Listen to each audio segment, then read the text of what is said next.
천지를 지으신 영원전의 작정을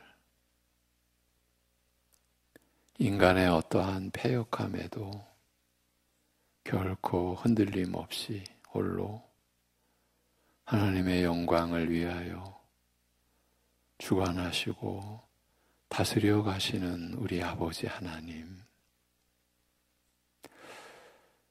아들로 인하여 세우시는 영원한 하나님 나라를 우리 각자에게 성령님을 통하여 임하게 하시고 그 나라를 소유하게 하시고 그 나라의 영원한 약속을 기업으로 받아 우리로 하여금 살게 하신 그 뜻을 오늘도 펼쳐주시고 우리 안에서 이루어 주시옵시고, 여전히 연약하기 짝이 없고 때로는 패역하기 짝이 없는 우리를 긍휼히 여겨주시고 오래 참아주시는 하나님의 사랑을 오늘도 맛보고 느끼고 누리면서 우리에게 허락된 현실 속에서 그 현실로만이 끝날 인생이 아니라 영원한 삶을 누리게 될 우리임을 오늘도 망각하지 않고, 그래서 주님을 더 의지하고자 하는 믿음의 역사를 힘입어 오늘을 살아가게 하여 주시옵소서. 예수님의 이름으로 기도하옵나이다. 아멘. 로마서 8장 5절을 보시겠습니다. 로마서 8장 5절입니다.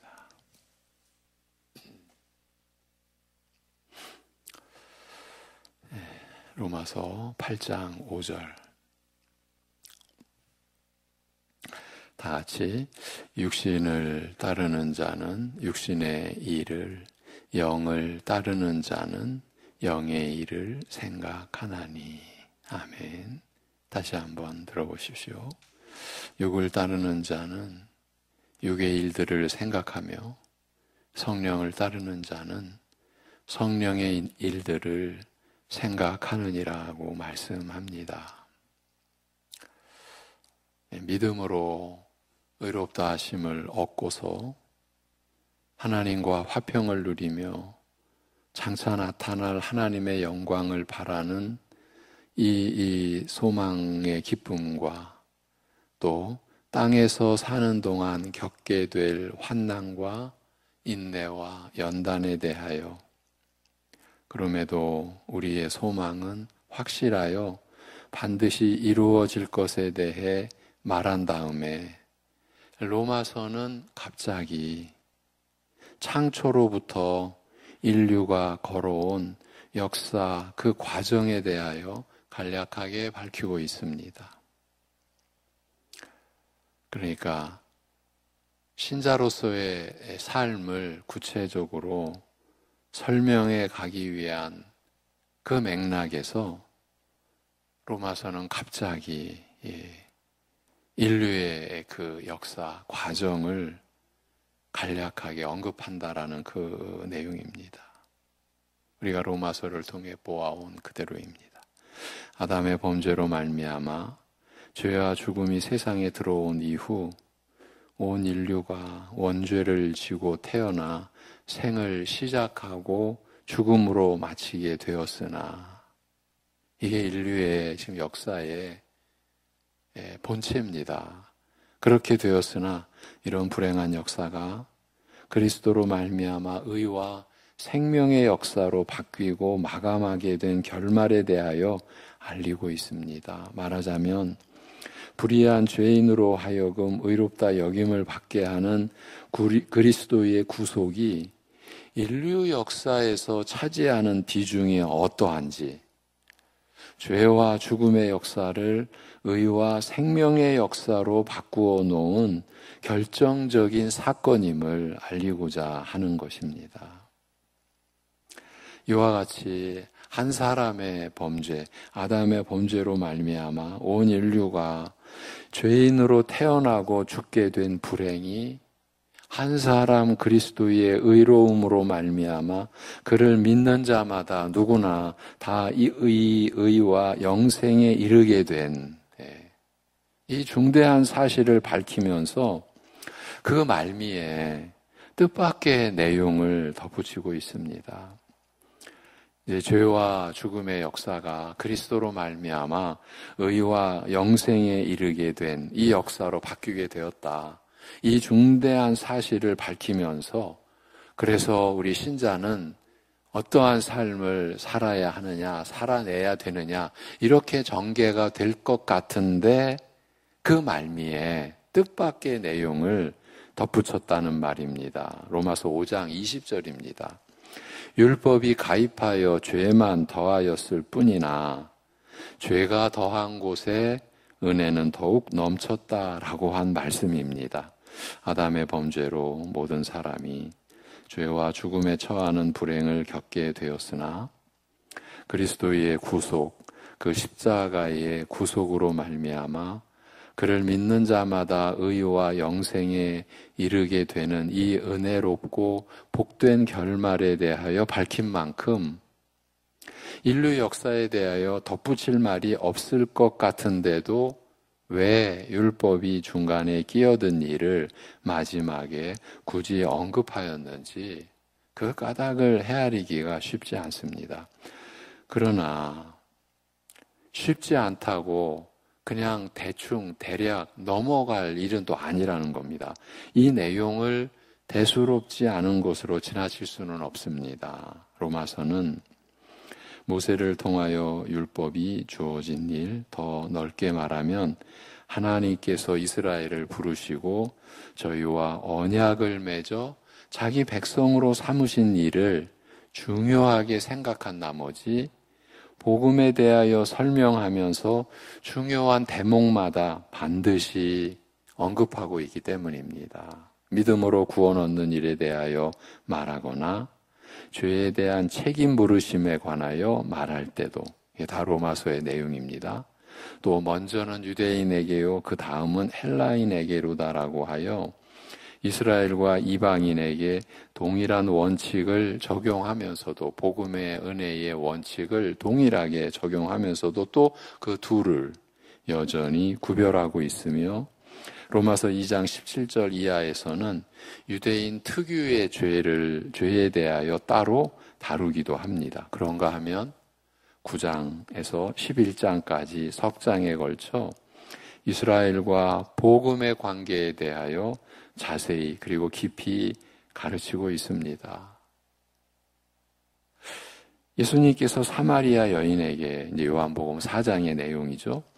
너희는 알지 못하는 것을 예배하고 우리는 아는 것을 예배하노니 이는 구원이 유대인에게서 남인이라고 밝히신 대로 구원의 복음은 이스라엘과 그 역사에 뿌리를 두고 있고 그 가운데서 이루어져 온 만큼 이스라엘이나 그들의 역사와 밀접한 관계 속에서 복음의 은혜에 대하여 설명하는 것은 필요하다. 이건 자연스럽다. 또한 필요한 일이다. 이렇게 볼 수 있고 우리가 보아야 하는 것입니다. 그리스도의 구속으로 말미암아 믿음으로 의롭다 여김받는 소위 칭의, 이신칭이라 하죠. 그 칭의와 그로 인한 하나님과의 화목, 장래의 소망, 그 소망의 실체는 하나님의 영광이죠. 그 장래의 소망과 또 환난을 통하여 받는 연단에 대해 우리 신자의 삶의 내용이죠. 그 점에 대해 알린 다음 아담으로부터 시작하여 그리스도로 마감되는 인류 역사의 큰 틀에 대하여 알리는 대목에서도 예외 없이 이스라엘의 선택과 역사에 대하여 언급하고 있습니다. 우리 한 신자의 이 믿음과 그 믿음으로 인하여 결정적으로 변하게 된 이 의롭고 거룩한 삶이라는 것이 이런 역사적 배경, 그 뿌리를 안고 있다. 간단하게 이렇게도 우리가 우리 자신을 돌아보고 갈 수 있는 거죠. 우리의 이 신자로서의 이 생애가 단순히 이 시대, 이 대한민국 안에서 우리가 받은 그저 한 은혜의 어떤 파편, 한 조각, 그리고 그러한 또 실제로 앞으로 어떻게 될까 이런 차원이 아니라 창초부터 한 사람의 범죄, 그런데 한 사람의 의로움으로 인해 이렇게 결정적으로 변화된 역사 속에 여러분과 제가 하나님의 뜻으로 지금 참여하게 된 거죠.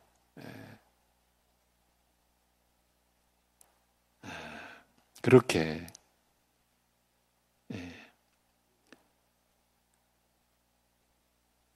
그래서 아담의 경우처럼 하나님의 법을 범함으로써 성립되는 자범죄와 성격이 다른 원죄를 설명하고자 모세를 통하여 율법이 주어지기 전에 하나님의 법이 존재하였음을 밝힌 내용에서도 그러합니다만 이 아담의 경우 모세를 통하여 율법이 주어지기 전에 하나님의 법이 존재하였음을 밝힌 내용에서도 그러합니다만 아담으로 말미암아 시작된 죄와 죽음의 역사가 그리스도로 말미암아 의와 생명의 역사로 바뀌고 마감되는 것을 설명하는 대목에서 다시 이스라엘과 그 역사를 언급하되 율법이 끼어들어 죄만 더하였으나 죄가 더한 바로 그곳에 은혜가 더욱 넘친 역사라고 밝힘으로써 인류 역사의 근본 흐름을 바꾸어 놓는 이 일에도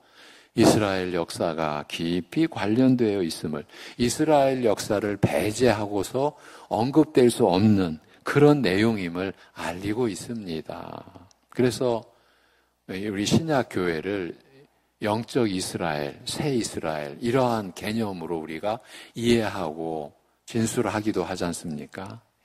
그런데 로마서는 믿고 난 이후 그리스도를 믿고 난 이후 신자의 삶에 대하여 본격적으로 다루는 이제 의롭다함을 받은 신자가 그 의롭게 그 의로움을 가지고 거룩하게 사는 그 삶에 대하여 본격적으로 다루는 6장이 시작되기 직전에 이런 내용, 오늘 대략 나눈 이런 내용을 기록함으로써 율법이 들어와 죄만 더하였으나 죄가 더한 곳에 은혜가 더욱 넘친 이스라엘 역사가 믿음으로 의롭다 여김을 받고 하나님과 화평을 누리게 된 신자가 살아가야 할 새로운 삶에 대하여 중요한 의미를 지니고 있음을 간접적으로 알리고 있습니다.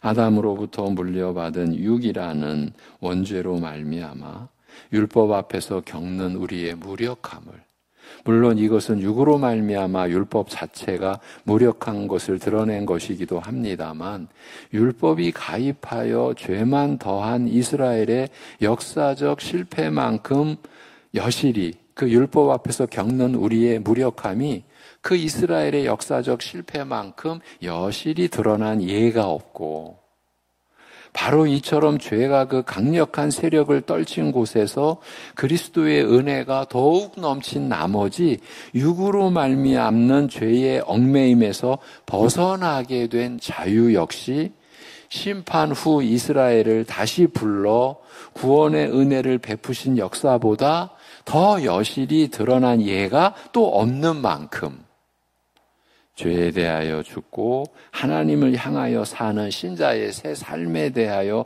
말하려 하면서 이런 이스라엘의 역사적 실패와 그리고 은혜로 말미암는 회복에 대하여 언급한 것은 매우 적절한 일이라 할 수 있습니다. 지금 우리가 로마서 8장에 들어와서 거듭 로마서 8장의 배경을 로마서 7장, 그 앞에 6장, 그 앞에 5장 그 내용의 그 언급이 우리가 보아온 대로 때로는 너무 기괴하기까지 하고 왜 이렇게까지 말씀이 전개되어져야 되나? 왜 이렇게 율법이 가입한 그로 인하여 죄만 더하게 된 오히려 율법이 죄에 역이용 당하고 우리의 죄를 촉발시키는 이런 이상한 진술까지 왜 해야 했었는가? 우리가 너무나 어렵게 그리고 이상한 마음을 품기까지 하면서 보아왔던 이런 그 과정이, 이런 내용이 매우 적절한 것이었다. 이제 우리가 이렇게 볼 수 있다라는 거예요. 그러니까 여러분, 한 신자의 변화가 얼마나 큰 변화인가. 제가 일전에 이런 강조를 참 많이 해드렸던 기억이 나요. 이게 뭐 한 10년 전, 15년 전, 20년 전. 우리 신자에게서 일어나는 한 변화, 하나님과의 관계에서 느껴지는 어떤 은혜와 그로 인한 하나님과의 관계의 변화는 필연적으로 사람과의 관계의 변화잖아요. 하나님의 뜻이 그거잖아요. 너희가 나를 사랑하느냐? 너희 서로 사랑해라. 이게 하나님의 말씀에, 이게 결국은 요한계시록 앞에서 이제 그 계명이 하나잖아요. 그리스도를 믿고 서로 사랑하라. 그러니까 하나님 사랑이 율법의 또 본질이잖아요. 하나님을 사랑하라. 둘째도 그와 같으니 이웃을 사랑하라. 너 내 몸을 위하는 것처럼. 하나님 사랑이 서로 사랑이잖아요. 우리가 지금 이렇게 엄청 복잡한 얘기를 하는 것 같은데 이것이 우리가 뭐 진리가 복잡하고 뭐 그냥 영원히 우리가 그 속에서 헤맬 수밖에 없는 무슨 미로와 같은 뭐 꼬이고 꼬인 그런 어떤 개념과 지식의 총화가 진리가 아니고 진리는 너무나 명확하게 우리 주 예수 그리스도시요. 그분의 은혜요. 거기서 우리가 받는 생명이요. 우리 인생이 살 길이 곧 진리라. 우리가 이렇게 이제 배우게 되잖아요. 그런데 그렇게 변화되어져 가는 한 신자의 이 변화, 작은 변화, 내가 하나님과의 관계에서 일어난 변화가 내가 내 가족과의 변화, 그리고 내가 함께 살아가는 사람들과의 그 관계의 변화, 그리고 그 관계의 또 변화의 실체는 뭡니까? 대충 여겼던 사람들이 새롭게 보이기 시작하잖아요. 내가 하나님 앞에서 이런 존재였구나. 내가 이렇게 하나님의 대우와 배려를 받는 존재라는 것이 깨달아질 때 나 아닌 다른 사람의 그 실체가 사람이 이렇게 귀한 존재구나. 이게 우리 안에서 일어나는 변화의 실체잖아요. 그런 실체, 그 작은 변화의 그 어떠한 그 징조가 우리 각자에게서 느껴질 때 사람이 이런 존재구나. 하나님이 이런 분이시구나. 내가 하나님과의 관계가 이러해야 되고 내가 내 가족부터 해서 내가 함께 살아가는 사람들과의 관계가 어떠해야 되는구나. 이 작은 변화가 얼마나 소중한 일인지를 간직하자. 그냥 힐끗 이런 것도 있어? 이렇게 변화될 수도 있는 거야? 이게 아니다. 영원전부터 하나님의 계획이, 하나님의 작정이 우리의 마음속에, 믿음의 내용 속에 실체로 드러나는 순간순간들이다. 이런 말씀을 드려왔죠. 로마서를 보면서 다시금 우리가 확인하는 거예요. 여러분, 우리가 이 믿음으로 산다라는 게, 내가 예수 그리스도를 믿고 사는 것, 이게 이렇게도 볼 수가 있죠. 하나님이 온 이 세상, 보이는 세계와 보이지 않는 세계를 창조하신 뜻이 지금 이름 없는 한 신자 나에게서 지금 이루어지고 있다. 이런 우리의 깨달음. 그리고 이 로마서를 통해 이러한 인류의 역사를 우리가 보면서 분명한 거는요, 우리 사람에게 가장 어려운 일, 자기 죄를 모르는 거야. 인간의 모든 무지 어떻고 말하는 그 연약한 무지의 핵심이 자기들의 죄를 모르는 거예요. 자기들이 어떻게 하나님 앞에서 불결하고 패악하고 악한 존재인지를 모르는 거예요. 그러니 하나님 앞에서까지, 하나님 나라의 교회 안에서까지 자기를 드러내려 하고 안 드러내면 속상하고 이런 일이 일어나는 거죠. 율법이 들어와서 죄만 더한 역사 속에 은혜가 더욱 넘친 이 일에 담긴 깊은 뜻이 무엇인지 로마서 6장 이하에서 이렇게 밝히고 있습니다. 그리스도와 하나가 되어 그의 죽음과 부활에 참여한 자. 이게 바로 세례의 개념이었죠. 그리스도와 하나가 되어 그의 죽음과 부활에 참여한 자가 된 우리 신자는 이제 죄에 대하여 죽고 하나님을 향하여 사는 새 생명으로 사는 새 삶을 시작하게 된 것을 일깨우면서 이런 변화는, 이런 급격한 변화는 죄와 율법과 의문, 이 의문은 글자에, 율법의 글자에서 벗어나서 그리스도와 은혜와 성령에 속하게 되는 이 변화와 깊은 관계가 있음을 알리고 있습니다. 이제 이러한 내용이 로마서 8장에서 구체화되는 거죠. 근데 이런 내용들은 신자로서 새 삶을 살기 위해서는 옛것 내지 옛 상태로부터 벗어나는 자유와 또 새로운 것 내지 새로운 상태로 옮기는 변화가 반드시 필요하다. 이것을 암시하고 있습니다. 우리가 아나니 우리의 옛사람이 함께 십자가에 못 박힌 것은 죄의 몸이 무력하게 되어 우리가 더 이상 죄에게 종노릇 하지 않으려 함이라. 이는 죽은 자는 죄로부터 자유로워졌음이라. 로마서 6장 6, 7절. 이 말씀은 그리스도와 함께 십자가에 못 박혀 우리가 그리스도와 함께 십자가에 못 박혀 죄에 대하여 죽음으로써 죄로부터 자유로워진 결과 더 이상 죄의 종노릇 하지 않게 되었음을 알리고 있으며 6장 14절에서는 죄가 너희를 주관하지 못하리니. 여러분들이 신자가 지닐 생명의 지식 중에 이보다 더 소중한 지식이 어디 있어요? 이제 죄가 나를 주관하지 못해요. 내가 그리스도와 함께 죽고 함께 살았기 때문에 죄가 너희를 주관치 못하리니 이는 너희가 법 아래에 있지 아니하고 은혜 아래에 있음이라고 한 이 말씀은 죄가 더 이상 우리를 종처럼 부리지 못하는 까닭은 율법 아래에 있지 않고 은혜 아래에 있기 때문이라고 밝히고 있습니다. 더 이상 율법 아래에 있지 않고 은혜 아래에 있게 된 이 변화 때문에 여러분 이 변화는 우리가 일으킨 변화가 아니잖아요. 이 오직 하나님의 뜻으로 그리스도께서 이루신 변화 그리고 이러한 변화가 우리에게서 알게 되어지고 누리게 되어지는 것이 곧 성령님의 또 역사 아닙니까? 이러한 이 변화 때문에 우리는 죄로부터 자유로워진 나머지 의에게 종노릇 할 수 있게 되었다. 하나님을 향하여 살 수 있게 되었다는 그 뜻입니다만 이것이 무엇을 뜻하는지 자세히 설명하되 그러므로 내 형제들아 사도 바울이 그러므로 내 형제들아 너희도 그리스도의 몸으로 말미암아 율법에 대하여 죽임을 당하였으니 이는 다른 이 곧 죽은 자 가운데서 살아나신 이에게 가서 우리로 하나님을 위하여 열매를 맺히게 하려 함이니라. 우리가 육신에 있을 때는 율법으로 말미암는 죄의 정욕이 우리 지체 중에 역사하여 우리로 사망을 위하여 열매를 맺게 하였더니 이제는 우리가 얽매였던 것에 대하여 죽었으므로 율법에서 벗어났으니 이러므로 우리가 영의 새로운 것으로 성령의 새로운 것으로 섬길 것이요 의문의 묵은 것으로 아니할지니라고 말합니다.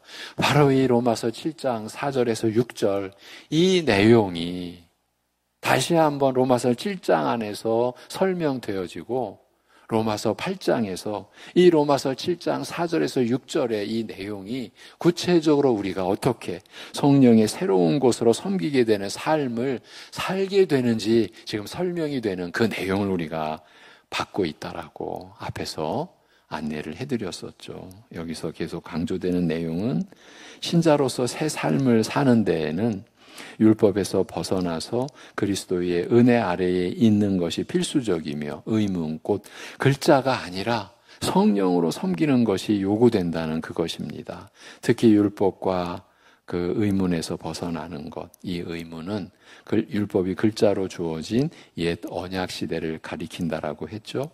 이렇게 율법과 그 글자에서 벗어나는 것이 필요하다는 내용은 결국 이스라엘 역사의 옛 틀에서 벗어나는 것이 필요하다는 것을 말해주고 있습니다. 말하자면 애굽에서 구원을 받고 언약을 맺어 하나님 백성으로 세움 받은 후 약속의 땅에 정착하여 살게 되었음에도 결국 의문의 율법, 글자의 율법, 곧 돌판에 글자로 새겨주신 율법에 순종치 못하여 멸망으로 끝나게 만든 그 옛 언약의 연약한 틀에서 벗어나지 않으면 안 된다라는 사실을 알리고 있는 것입니다.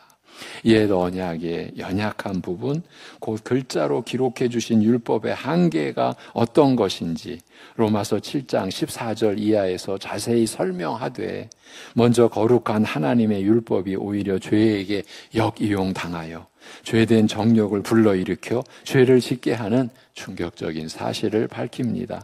그러나 사실인즉 거룩한 율법 자체에 문제가 있는 것은 아니며 오히려 이런 형태로나마, 그러니까 거룩한 율법이 죄에게 역이용 당하여 죄를 짓게 하는 이 충격적인 이 형태로나마 죄의 진면목을, 그 심히 죄됨을 드러내는 율법 본연의 역할을 충실히 감당하였다고 알리는 한편, 이런 충격적인 모습 이면에 감추어진 내막을 하나하나 드러내어 밝히되, 우리 자신이 육적 성품으로 말미암아 죄의 노예로 팔린지라, 그래서 죄가 시키는 대로 따를 수밖에 없는 그 무능력이 초래하는 비참한 결과라고 설명을 합니다.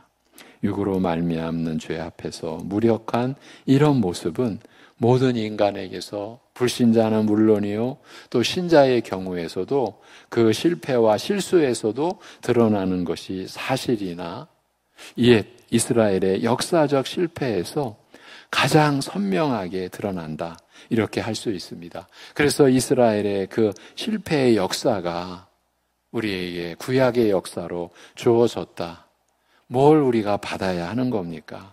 육으로 말미암아 죄 앞에서 무력한 우리 자신의 모습을 알라라는 것이죠. 인류의 실체, 인류 역사의 그 실체로 말미암은 이 죽음의 역사의 실체를 알라라는 것이죠. 여러분, 지금 인류의 역사가 동원되고 있어요. 그런데 그 인류에 속한 한 사람인 내가, 여러분 한 분 한 분이 그 역사를 거스르는 우리가 무슨 역할, 무슨 일을 우리가 꿈꾸는 것조차 가능하겠습니까? 왜 제가 이런 얘기를 합니까? 이러한 믿음의 은혜를, 이러한 하나님의 이러한 역사로 말미암아, 그리스도로 말미암아, 그리스도의 구속, 그 십자가의 은혜로 말미암아 우리가 은혜를 받고 살지만, 우리가 이 은혜를 잊어버리고 마치 내가 따낸 것처럼, 남들은 못 따는데 나는 따냈고, 남들은 더 많이 못 누리는데 나는 더 많이 누리고, 이러한 일들이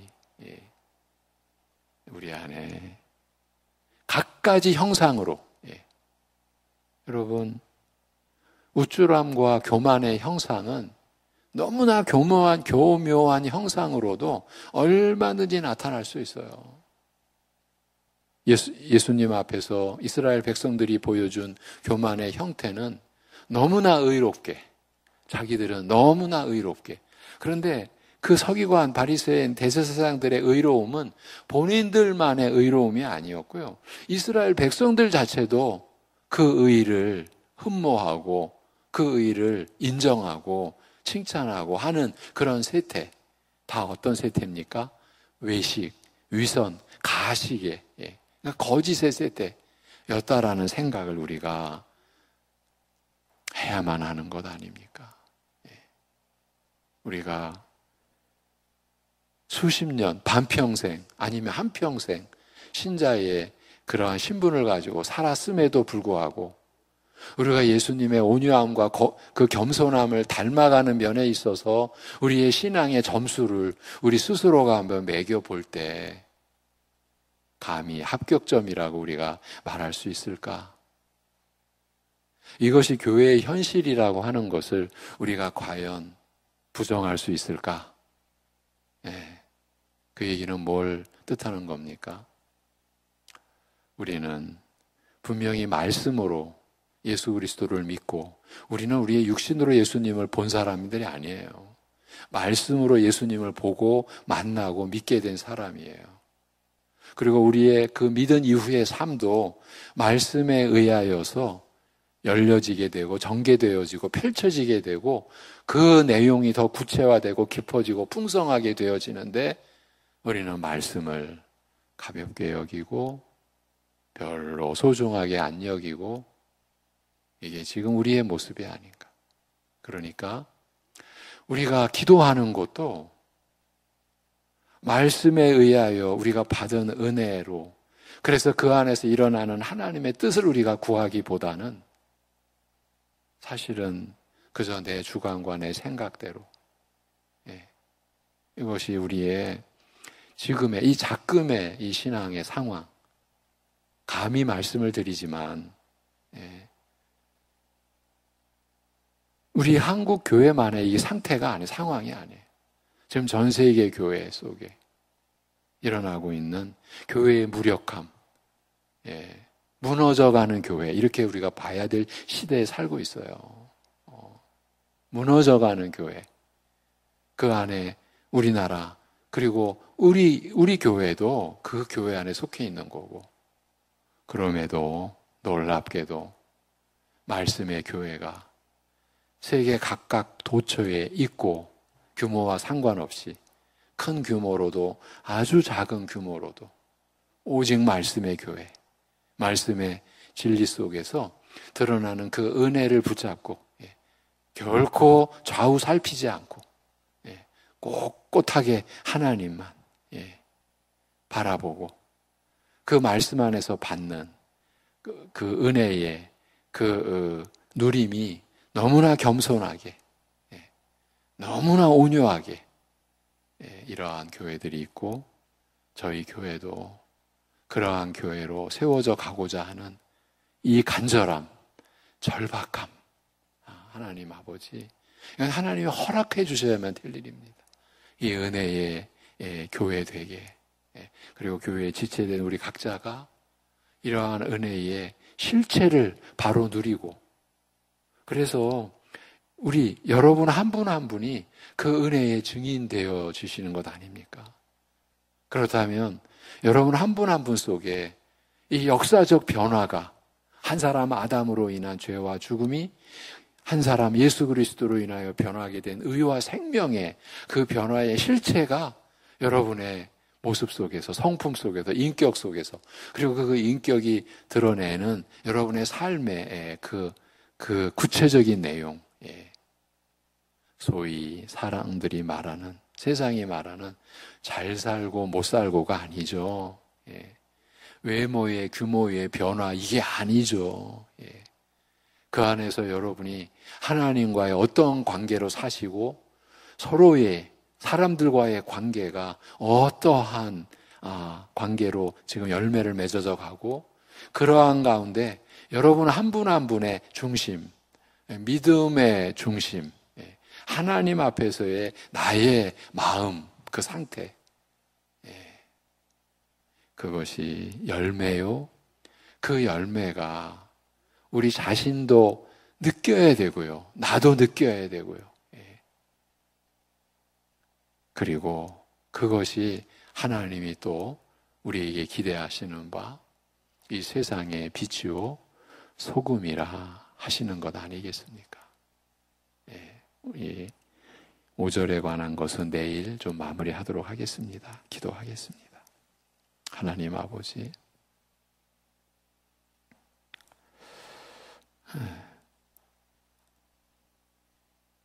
하나님께서 이루신 역사로 이 땅에 하나님 나라인 교회를 세워주셨고, 우리가 그 안에 속하게 된 이 가장 기본적인 은혜마저도 우리들 사람에 의하여 훼손되고, 하나님의 영광된 이름보다 사람의 이름이 자리를 차지하고 하나님의 뜻보다 내 자신의 뜻이 우선되는 이러한 현실, 더 무서운 것은 그러한 현실의 어두움조차도 알지 못하는 이러한 현실을 하나님의 말씀 앞에서 우리가 엿보게 됩니다. 우리 자신의 모습이라는 것을 보게 됩니다. 하나님 아버지, 이러한 우리를 긍휼히 여겨 주옵소서. 이대로 우리를 두지 마시옵시고 하나님을 향하는, 너무나 연약한 중에도 하나님을 향하는 그 성령님을 따르는 몸부림이 우리 안에 일어날 수 있게 하여 주시옵시고, 그만큼 우리의 기도가, 우리가 기도를 해냈다는 어떤 우리 스스로의 만족감이나 충족함에 절대로 속지 말고, 우리가 기도할수록 더 갈급해하고 기도할수록 더 하나님 앞에서 분명히 엎드려진, 겸손해진 내 자신을 확인할 수 있는 우리가 될 수 있게 하여 주시옵시고, 과연 우리에게 무엇이 필요한지, 마땅히 빌 바가 무엇인지 이것조차도 우리가 모르는 우리를 위하여 탄식하시는 성령님의 간구하시는 은혜 안에서 과연 우리에게 무엇이 진정 필요한지를 깨닫게 해주시는 하나님의 은혜를 입어 기도할 수 있는 우리들 되게 하여 주시옵소서. 아버지 하나님, 오늘도 오직 믿음으로 살 때 하나님을 향하여 살게 하여 주옵시고, 죽음에 이르는 열매가 아니라 거룩함에 이르는 생명의 열매를 맺어가는 하루의 과정, 어제에 이어지고 내일로도 이어지는 오늘의 그 한 과정의 삶을 우리가 그렇기 때문에 감사함으로, 하나님을 의지하는 감사함으로 오늘을 살 수 있게 하여 주시옵소서. 이 모든 것을 주님께 의탁하오며 우리 주 예수 그리스도의 이름으로 기도하옵나이다. 아멘.